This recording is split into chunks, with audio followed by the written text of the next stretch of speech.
Halo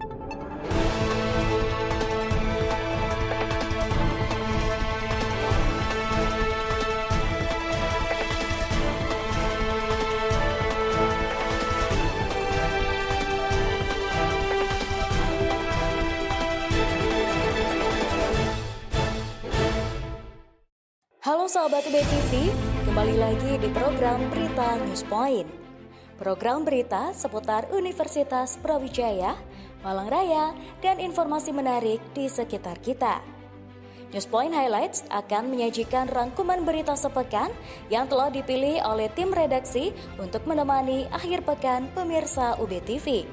Selamat menyaksikan, dan inilah News Point Highlights hari ini akan dimulai dengan berita IHSG sambut hasil hitung cepat Pilpres 2024.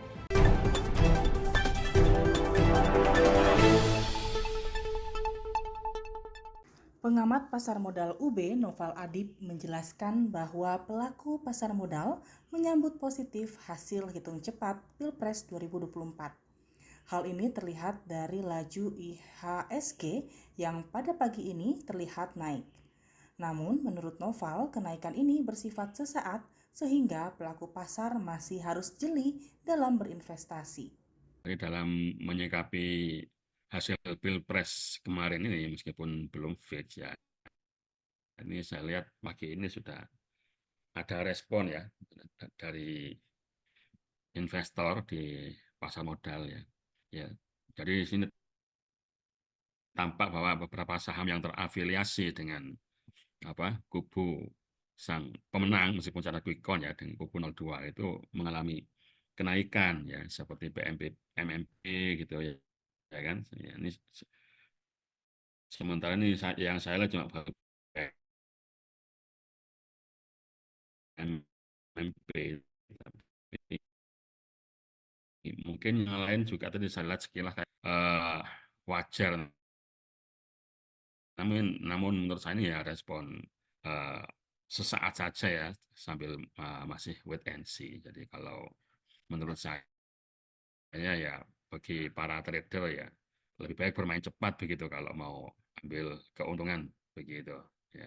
Jadi begitu, tidak usah tahan lama-lama kalau emang mau ambil ya langsung di profit saja gitu mumpung masih naik. Karena ini bukan fundamental sifatnya. Kenaikan ini.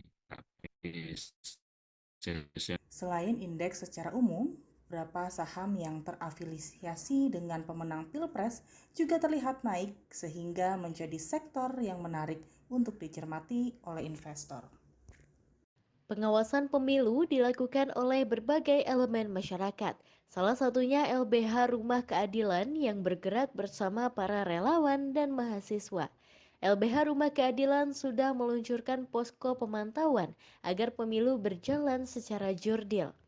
Perwakilan LBH Keadilan Abdul Somad mengatakan pemantauan dari lembaga masyarakat ini penting sebagai bagian dari partisipasi pemilu agar berjalan lancar. Target ini kami menargetkan di pemilihan, khususnya di pemilihan presiden di tahun 2024 ini kami memang prioritaskan. Kenapa demikian? Karena ini menjadi peran penting bagi kita bahwa kepala negara ini bisa memberikan pemimpin ataupun pandangan ke depan bagi masyarakat untuk mengarahkan bangsa Indonesia ini ke depan itu seperti apa, sehingga kita fokus pada pemilu di tahun 2024 ini bisa melaksanakan ataupun berkaitan dengan pemantauan ini menjadi langkah solutif untuk kita sama-sama merespon secara langsung pemilu tahun 2024 di Malang Raya seperti itu, sehingga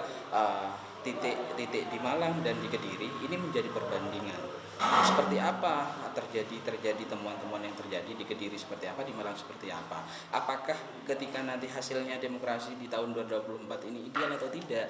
Nah ini kan kami juga nanti akan sampaikan kepada masyarakat sekitar. Melalui pemantauan elemen masyarakat, maka pengawasan terhadap pemilu 2024 akan berjalan berlapis, sehingga diharapkan potensi pelanggaran pemilu akan kecil dan pemilu menjadi cerminan demokrasi di Indonesia.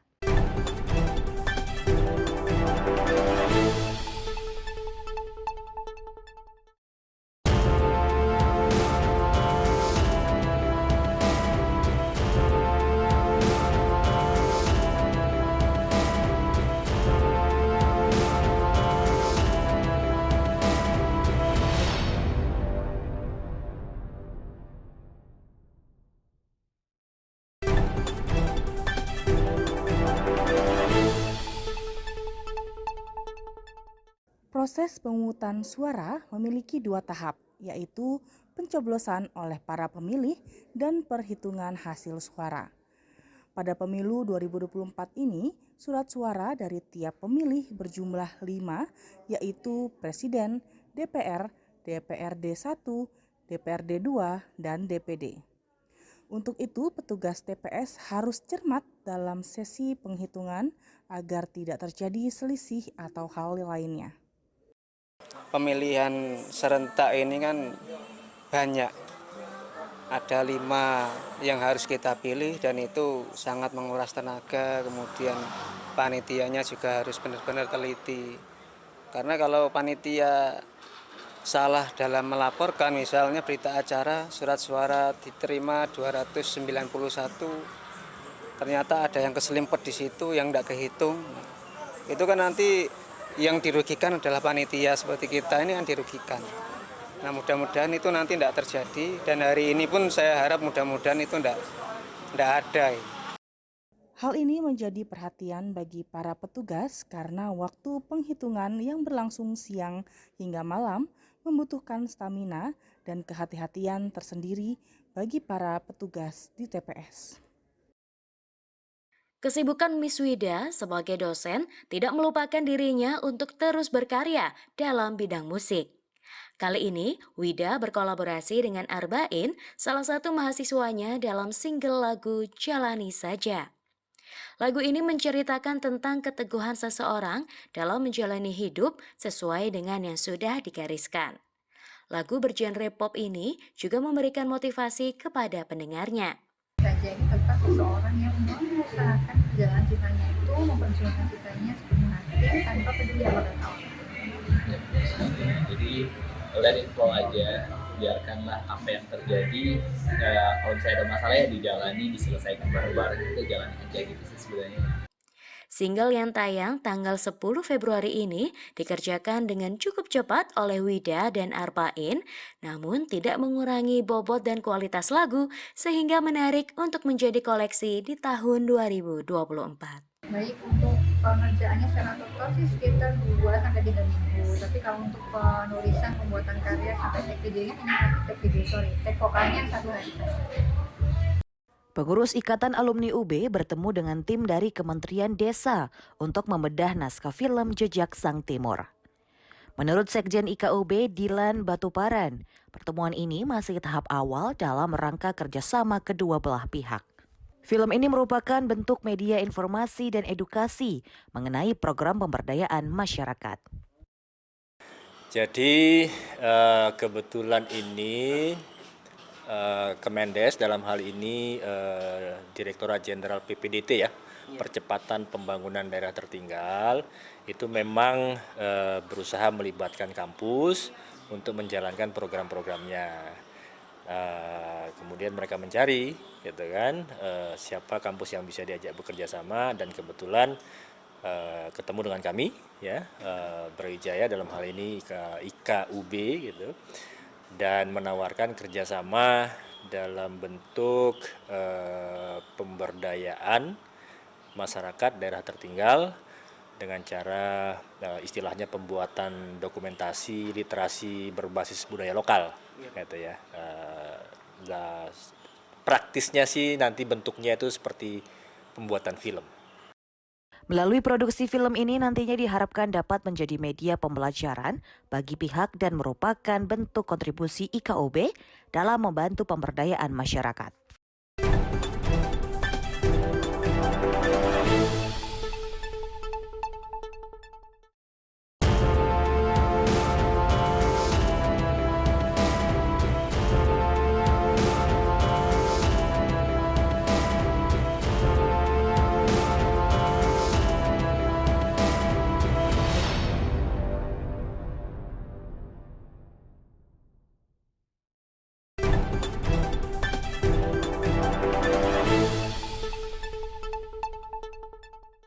Innovations Day yang dilakukan oleh Fakultas Kedokteran UB bertujuan untuk memperkecil gap antara dosen dengan kebutuhan industri. Menurut Dr. Anggita Rosena Putri, dengan kecilnya gap tersebut, diharapkan hasil riset dapat dengan cepat dihilirkan kepada masyarakat. Jadi harapannya melalui kegiatan Innovation Day ini tidak ada gap antara dosen maupun universitas dengan industri, sehingga dosen peneliti itu bisa menghilirisasi produknya dan bisa berkembang untuk lebih lanjut. Selain itu, secara internal, kegiatan ini juga mendorong agar FKUB mampu memenuhi indeks kinerja utama yang sudah dicanangkan oleh UB dalam hal riset hilirisasi produk. Melatar belakangi kegiatan Innovation Days ini yang pertama untuk mencapai indikator kinerja utama universitas terkait dengan penelitian dosen di mana bermanfaat untuk masyarakat dan juga mendapatkan rekognisi internasional. Selain itu juga untuk memenuhi IKU 5.14 dan 5.16 terkait prototipe R&D dan juga terkait produk inovasi. Seperti itu. Untuk memberikan pendidikan pada blended school framework. Rektor Universitas Semarang bergerak turun langsung membantu dan meninjau relawan penanggulangan bencana banjir di markas PMI Kabupaten Demak dan Desa Ngemplik Wetan, Kecamatan Karanganyar, Kabupaten Demak. Dalam kunjungannya tersebut, Dr. Supari menyatakan bahwa kehadiran mahasiswa USM dalam membantu penanganan banjir menjadi wujud kepedulian USM kepada masyarakat. USM hari ini mengirimkan tim, tadi saya cek, ada adik-adik mahasiswa dari unit kegiatan mahasiswa KSR, juga dari FOKMI yang membantu memasak di dapur umum, membantu logistik, kemudian yang di lokasi juga dievakuasi di lokasi, mengirimkan beberapa barang termasuk Indomie, termasuk selimut, termasuk hal yang dibutuhkan warga. Kami ini sebagai bentuk kepedulian dari Universitas Semarang terhadap apa-apa yang diperlukan oleh masyarakat. Dari hal-hal seperti ini kami berpikir insya Allah nanti akan membuat ini menjadi proyek-proyek kemanusiaan bagi USM sebagai bentuk program MBKM Mandiri di USM. Rektor USM Dr. Supari MT bersama tim USM Peduli meninjau langsung relawan yang terdiri dari para mahasiswa yang tergabung pada unit kegiatan mahasiswa Korps Sukarela dan Forum Komunikasi Mahasiswa Islam yang terbagi dari tim evakuasi, asesmen, dapur umum, dan logistik di markas PMI Kabupaten Demak dan Desa Ngemplik Wetan. Para mahasiswa USM ini bergabung bersama Palang Merah Indonesia Kabupaten Demak dan PMI Kota Semarang. Kenaikan pengunjung hotel pada libur tahun baru Imlek mencapai 100%.